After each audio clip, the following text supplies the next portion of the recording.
no one can be a better songwriter than you are about your own shit.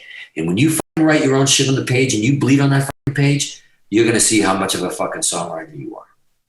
That is amazing advice. Seriously. Yeah. Nobody can tell the story that Benny has. Nobody can tell the story correctly. Nobody has that fucking story. That's the only reason people are connecting with a Billie Eilish or connecting with a fucking Queen or connecting with anybody else, because they own it. They can't tell you it's wrong. They can't tell you it's right. They can't tell you it's better than before. Somebody can tell me the Portuguese better than I'm like, really? It is? Why? Why? Because you connected with it? Why? Because those. Okay, so can I ask you a question then? If that's the case, how is the new Extreme record different? Because it's been since 2009, and I feel like there's people that have had children, and I want to know, and they're getting older now, and like I just kind of want to know, like, if they're going to learn about your band firsthand. That's interesting, because look, there's one thing that me and Gary said from the beginning, and we look in each other, the whites of each other's eyes, and we said from the beginning, we look at each other's eyes, and we say, like, we will never, promise me, we will never release a song or an album if it doesn't pass the fucking test, the ultimate test. And you know what the ultimate test is? The ultimate test is, it's not that it's better than Porn Graffiti. It's not that it's as good as whatever.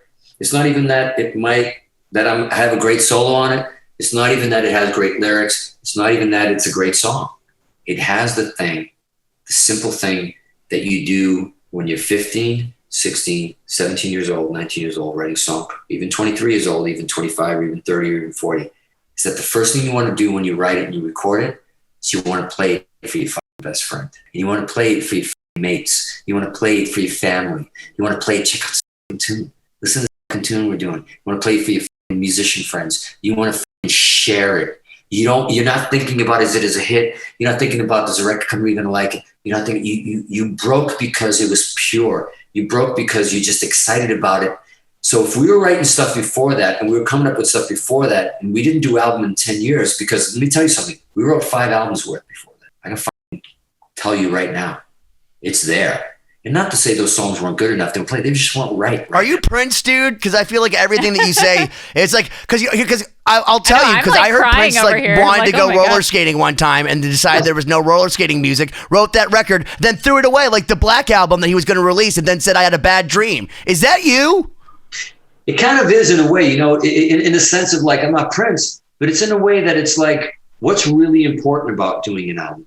What's really important about writing a song? What really matters, like, there's a saying, somebody told me something years and years ago. It was a manager, and he said to me, when I was fighting for my dignity, and I'm fighting for songs, and I'm fighting for the album, and I'm fighting for Extreme, he says, Nuno, he buried me. I thought I was Prince, and I'm doing this, and I'm so important, my music important. He said to me, no, you know what, Nuno? Music has no place in the record business. Music has no place in the record business. That fucked me up, because he's right. If you're a true painter, if you're a true fucking songwriter, if you're true whatever, who gives a fuck if somebody buys it? Who gives a fuck if everybody fucking hears it? If you're true, fuck you, fuck me, I'm bullshit. You know why? Because I'm writing an album to sell to the fucking masses. The second you do that, you are selling yourself short, and you're selling out. The second you do that. The second the second you consider writing a song, if somebody's telling you about what they're going to think, or what you're going to think, or if fucking Benny thinks it's going to be great, or my biggest fan is going to be too great, you've sold the out. Because as a true artist and true writer, you're writing it in this room, and you pick up a guitar, and you write a beautiful lyric, and that's it. It's over then and there. You did it. You wrote it for yourself. You wrote it as a melody that you love, and you cried, and you laughed, and you did whatever the second it becomes commerce, and the second it's going out, it's perverted, it's changed, A&R department, everything. Now, I'm not saying that's not what you do. I'm not saying that you can't do both, but man, it's hard. It's hard to go from that pure place, to go to a label, to go to your fans, to go to everybody judging you, and everybody putting you on blast, and everybody saying it's wrong, it's not as good as your first album. The second it gets there, you've lost the magic. It's over. It's over.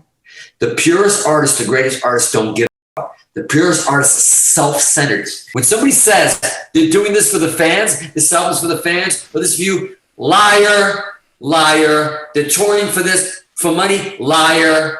It's about you. It's about you love it. You love it enough to share it with your closest brother who's going to tell you what it really is and what it isn't. It dies and lives in that moment. After that, you're lying. After that, you're like, oh, I did it because of this and it's for the fans and we want to.